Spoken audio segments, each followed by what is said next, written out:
আসসালামু আলাইকুম ওয়া রাহমাতুল্লাহি ওয়া বারাকাতুহু। নাহমাদুহু ওয়া নুসাল্লি আলা রাসূলিহিল কারীম। আম্মা বা'দু ফাআউযু বিল্লাহি মিনাশ শাইতানির রাজীম। বিসমিল্লাহির রাহমানির রাহিম। নবী এবং রাসূলগণ হচ্ছে এই পৃথিবীর শ্রেষ্ঠতম মানুষ।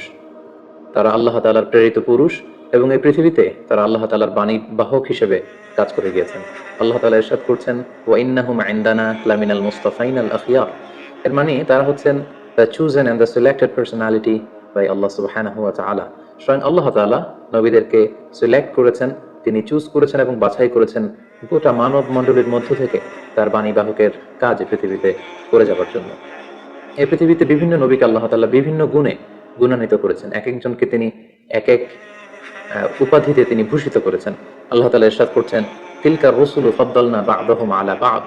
তিনি এক একজন রাসূলকে এক একজনের উপর প্রাধান্য দিয়েছেন। তিনি কাউকে উপাধি দিয়েছেন সফিউল্লাহ, কাউকে উপাধি দিয়েছেন নাজিউল্লাহ, কাউকে উপাধি দিয়েছেন কালিমুল্লাহ, কাউকে উপাধি দিয়েছেন খলিলুল্লাহ, কিংবা কাউকে উপাধি দিয়েছেন হাবিবুল্লাহ। এই পৃথিবীতে কতজন নবী এবং রাসূলকে আল্লাহ তাআলা প্রেরণ করেছেন, এ ব্যাপারে আমরা যে সমস্ত বর্ণনাগুলো পাই সেখান থেকে আমরা জানতে পারি যে এই পৃথিবীতে আল্লাহ তাআলা 1,24,000 নবী প্রেরণ করেছেন। এবং আরেকটি বর্ণনার মতে আমরা জানতে পারি যে তিনি 313 জন রাসূল কিংবা 315 জন রাসূলকে এই পৃথিবীতে প্রেরণ করেছিলেন। ঠিক এক্স্যাক্টলি কতজন নবী এবং রাসূলকে তিনি পৃথিবীতে প্রেরণ করেছেন এই বিষয়টি সহিহ হাদিস দ্বারা সাব্যস্ত না হলেও সকল আম্বিয়া আলাইহিমুস সালামের উপর ঈমান আনা, তাদেরকে বিশ্বাস করা, এটা আমাদের ঈমানের অন্তর্ভুক্ত। হাদিসে জিবরিল থেকে আমরা জানতে পারি সাইয়েদনা জিবরিল আলাইহিস সালাম আল্লাহ রাসূল সাল্লাল্লাহু আলাইহি ওয়াসাল্লামকে জিজ্ঞেস করেছিলেন, ইয়া রাসূলুল্লাহ আখবিরনি আনিল ঈমান। ঈমান কাকে বলে? আপনি আমাকে বলবেন কি? আপনি আমাকে ঈমানের সংজ্ঞা দিন। আল্লাহ রাসূল সাল্লাল্লাহু আলাইহি ওয়াসাল্লাম তখন 6টি বিষয়ের উপর বিশ্বাস স্থাপন করাকে ঈমান বলে আখ্যা দিয়েছিলেন। তিনি তখন বলেছিলেন, আন তু'মিনা বিল্লাহি ওয়া মালাইকাতিহি ওয়া কুতুবিহি ওয়া রুসুলিহি ওয়াল ইয়াউমিল আখিরি ওয়া তু'মিনা বিল কদারি খাইরিহি ওয়া শাররিহি। অর্থাৎ আল্লাহ তাআলার উপর বিশ্বাস করা, ফেরেশতাদের উপর বিশ্বাস করা, আল্লাহর পাঠানো কিতাবগুলোর উপর বিশ্বাস করা এবং তার প্রেরিত রাসূলদের উপর বিশ্বাস করা, আখিরাত এবং ভাগ্যলিপির উপর বিশ্বাস করাকে ঈমান বলে। তাহলে আমরা বুঝতে পারলাম এই 6টি জিনিসের উপর বিশ্বাস করার নাম হচ্ছে ঈমান। তোর মধ্যে অন্যতম হচ্ছে আল্লাহর পাঠানো তার প্রেরিত রাসূলদের উপর ঈমান আনা। সূরাতুল বাকারাতে আল্লাহ তাআলা ইরশাদ করেছেন, আমানার রাসূলু বিমা উনজিলা ইলাইহি মির রাব্বিহি ওয়াল মুমিনুন কুল্লুন আমানা বিল্লাহি ওয়া মালাইকাতিহি ওয়া কুতুবিহি ওয়া রুসুলিহি। সূরাতুল বাকারাতে আল্লাহ তাআলা ইরশাদ করেছেন যে বিশ্বাসীরা তারা আল্লাহর উপর বিশ্বাস করে, ফেরেশতাদের উপর বিশ্বাস করে এবং রাসূলদের উপরও তারা ঈমান আনে বা বিশ্বাস স্থাপন করে। এই পৃথিবীতে এমন কোনো জাতিগোষ্ঠী নেই কিংবা এমন কোনো জনগোষ্ঠী নেই যে জাতিগোষ্ঠীর কাছে বা জনগোষ্ঠীর কাছে আল্লাহ তাআলা রাসূল প্রেরণ করেননি। আল্লাহ তাআলা ইরশাদ করেছেন, ওয়া ইম মিন উম্মাতিন ইল্লা খালা ফিহা নাযীর।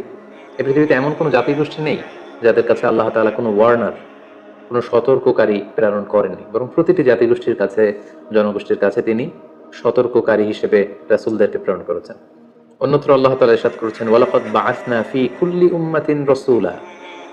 আমি প্রতিটি উম্মতের কাছেই আমার প্রেরিত পুরুষ রাসূলদেরকে প্রেরণ করেছি, যারা তাদের কাছে ঈমানের দাওয়াত দিয়েছে, তাওহীদের দাওয়াত দিয়েছে, আখিরাতের দাওয়াত দিয়েছে। এবং কোরআন থেকে আমরা এটাও জানতে পারি যে রাসূল না পাঠিয়ে কোনো জাতিগোষ্ঠীকে আল্লাহ তাআলা তাদের পাপের কারণে ধ্বংস করে দেননি। আল্লাহ তাআলা ইরশাদ করছেন, ওমা কুন্না মুআযিবিনা হাত্তা নাবআসা রাসূলা। রাসূল না পাঠিয়ে, কোনো সতর্ককারী না পাঠিয়ে, কোনো পাপের কারণে, অন্যায়ের কারণে কোনো জাতিগোষ্ঠীকে আমি ইতিপূর্বে ধ্বংস করিনি। তবে কালামুল্লাহ মাজিদে, কোরআন আল কারিমে সকল নবী রাসূলের ব্যাপারে আমাদেরকে বলা হয়নি। সব নবীদের কথা কোরআন আল কারিমে উঠে আসেনি। কেবলমাত্র 25 জন নবীর কথা আল্লাহ তাআলা আল কোরআন আল কারিমে আমাদেরকে জানিয়েছেন। আল্লাহ তাআলা ইরশাদ করছেন, ওয়া রুসুলান কদ কসাসনাহুম আলাইকা মিন ক্বাবলু ওয়া রুসুলান লাম নাকসুসহুম আলাইক। হে নবী, আমি নবীদের মধ্য থেকে, রাসূলদের মধ্য থেকে কিছু কিছু নবী রাসূলের কথা আমি তোমাকে জানিয়েছি এবং অনেক অনেক নবী রাসূল আছে যাদের কথা, যাদের স্টোরিগুলো, যাদের ঘটনাগুলো আমি তোমাকে জানাইনি। এই কোরআনের মধ্যে তাদের ব্যাপারে কিছুই আমি উল্লেখ করিনি। এবং আরেকটি মজার বিষয় হচ্ছে, কোরআনুল কারীমে এই 25 জন নবীদের কথা যে কেবলমাত্র 25 বার উল্লেখ করা হয়েছে ব্যাপারটি এমন নয়, বরং এই 25 জন নবীর কথা অনেকবার, এক এক নবীর কথা 5 বার, 7 বার, 10 বার করে ঘুরিয়ে ফিরিয়ে বারবার রিপিটেশন করে কালামুল্লাহ মাজিদে এই নবীদের কথা উল্লেখ করা হয়েছে। এর কারণ হচ্ছে আল্লাহ তাআলা বলছেন যে যাতে করে ওই সমস্ত নবীদের ঘটনাগুলো শুনে হে নবী মুহাম্মদ তুমি ধৈর্য ধারণ করতে পারো। তোমার জীবনে যে ক্রাইসিস চলছে এর চেয়েও অনেক বড় বড় ক্রাইসিস তোমার আগের অন্যান্য নবীদের জীবনেও এসেছিল। তাদের ইনসিডেন্টগুলো জেনে, তাদের অবস্থাগুলো জেনে, কিভাবে তারা ওভারকাম করেছিল এগুলো জেনে তুমি ধৈর্য ধারণ করতে পারবে।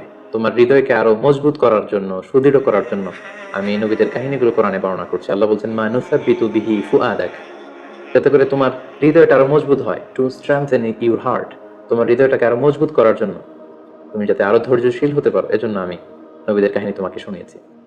অন্য একটি আয়াতে আল্লাহ তাআলা ইরশাদ করছেন, লাকাদ কানা ফি কসাসিহিম ইবরাতুল লিউলিল আলবাব, নবীদের এই ঘটনাগুলোর মধ্যে, স্টোরিগুলোর মধ্যে তোমাদের জন্য লেসন রয়েছে, শিক্ষা রয়েছে। Lesson for the man of understanding, যারা চিন্তা করে, যারা বুঝতে চায়, যারা জানতে চায়, তাদের জন্য এই ঘটনাগুলোর মধ্যে আল্লাহ তাআলা অনেক শিক্ষা রেখে দিয়েছেন। অন্য একটি আয়াতে আল্লাহ তাআলা ইরশাদ করছেন, ফাকুসুসিল কসাস লাআল্লাহুম ইয়াতাফাক্কারুন, হে নবী, পূর্ববর্তী নবীদের ঘটনাগুলো, কাহিনীগুলো, কিচ্ছাগুলো আপনি আপনার উম্মতের মাঝে শোনান, যাতে করে they may reflect or ponder on or they may use their sense, তারা যাতে তাদের সেন্সকে ইউজ করতে পারে, এজন্য আমি নবীদের ঘটনাগুলো আপনার কাছে নাজিল করছি এবং এই ঘটনাগুলো আপনি তাদেরকে শোনান।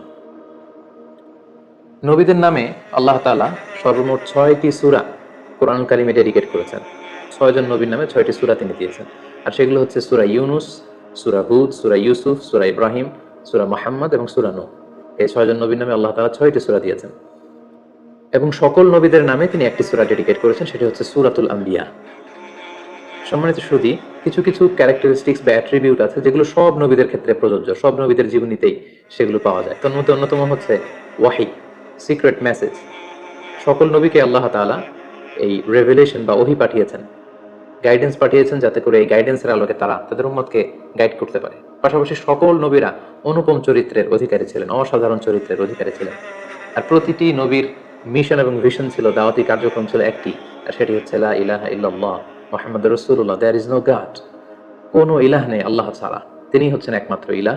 এবং এই একত্ববাদের দিকেই কিন্তু সকল রাসূলরা তাদের জাতিগোষ্ঠীর লোকদেরকে দাওয়াত দিয়েছেন। পাশাপাশি সকল নবীরা নিষ্পাপ ছিলেন, সকল নবীরা মাসুম ছিলেন, মেজর কোনো সিন থেকে আল্লাহ তাআলা তাদেরকে হেফাজত করেছেন। প্রত্যেক নবীকে আল্লাহ তাআলা তাদের নবুয়তের প্রমাণ হিসেবে, as a proof of their প্রফেসি, প্রত্যেক নবীকে আল্লাহ তাআলা মুআজিজা দিয়েছেন, মিরাকেল, যাতে করে এই মিরাকেল দেখিয়ে সকল নবীরা তারা তাদের উম্মতের মাঝে আস্থা অর্জন করতে পারে। পাশাপাশি পৃথিবীর প্রতিটি নবী মানুষ ছিলেন, কোনো জিন, কোনো ফেরেশতা নবী হয়ে পৃথিবীতে আগমন করেন। সকল নবীরা মানুষ ছিলেন, সকল নবীরা পুরুষ ছিলেন, কোনো নারী নবী হওয়ার সৌভাগ্য অর্জন করতে পারেনি। এবং সহিহ বুখারী থেকে আমরা জানতে পারি যে প্রতিটি নবী তারা ছাগল চড়িয়েছেন। আল্লাহ হাবিব সাল্লাল্লাহু আলাইহি ওয়াসাল্লাম বলেছেন, মা বাআসাল্লাহু নাবিয়্যান ইল্লা রাআল গানাম, এই পৃথিবীতে এমন কোনো নবী নেই যারা ছাগল, মেষ বা বকরি চড়ায়নি। অনেক নবী ব্যবসা করেছেন এবং কোনো কোনো নবী রাষ্ট্র পরিচালনার মতো গুরুত্বপূর্ণ দায়িত্ব তারা পালন করেছেন। পাশাপাশি সকল নবীদের মধ্যে একটি কমন বিষয় ছিল, সেটি হচ্ছে সকল নবীদের জীবন ছিল সংগ্রামী জীবন। অনেক পরীক্ষা দিয়ে, অনেক ট্রায়ালসের সম্মুখীন হয়ে নবীরা তাদের নিজেদেরকে প্রমাণ করে করে তারা আল্লাহ তাআলার কাছে প্রিয় ভাজন হিসেবে স্বীকৃতি পেয়েছেন। আল্লাহ হাবিব সাল্লাল্লাহু আলাইহি ওয়াসাল্লাম ইরশাদ করেছেন, আশাদ্দুন নাসি বালাআন আল আম্বিয়া, মানুষের মধ্যে সবচেয়ে বেশি বালা, মুসিবত বা পরীক্ষার সম্মুখীন হয়েছিলেন নবীরা। পাশাপাশি আল্লাহ তাআলা নেয়ামত দিয়ে যাদেরকে ধন্য করেছেন, তাদের মধ্যে র্যাঙ্কিং নাম্বার 1-এ রয়েছেন নবীরা। আল্লাহ তাআলা বলছেন, আনআমাল্লাহু আলাইহিম মিনান নাবিয়্যিন ওয়াস সিদ্দীকিন ওয়াশ শুহাদাই ওয়াস সালিহিন।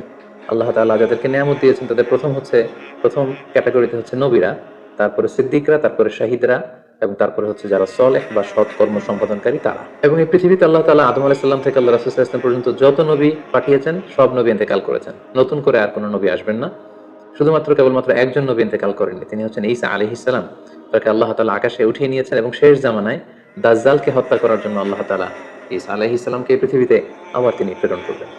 এভাবে আল্লাহ তাআলা নবীদেরকে নানা বৈশিষ্ট্যমণ্ডিত করেছেন। প্রিয় সুধী, ফলে আমরা জানতে পারলাম নবীরাই হলেন এই মহাবিশ্বে মহাকালের মহামানব, এবং তারা আমাদের জন্য অনুকরণীয়, অনুসরণীয় এবং মডেল বা আদর্শ।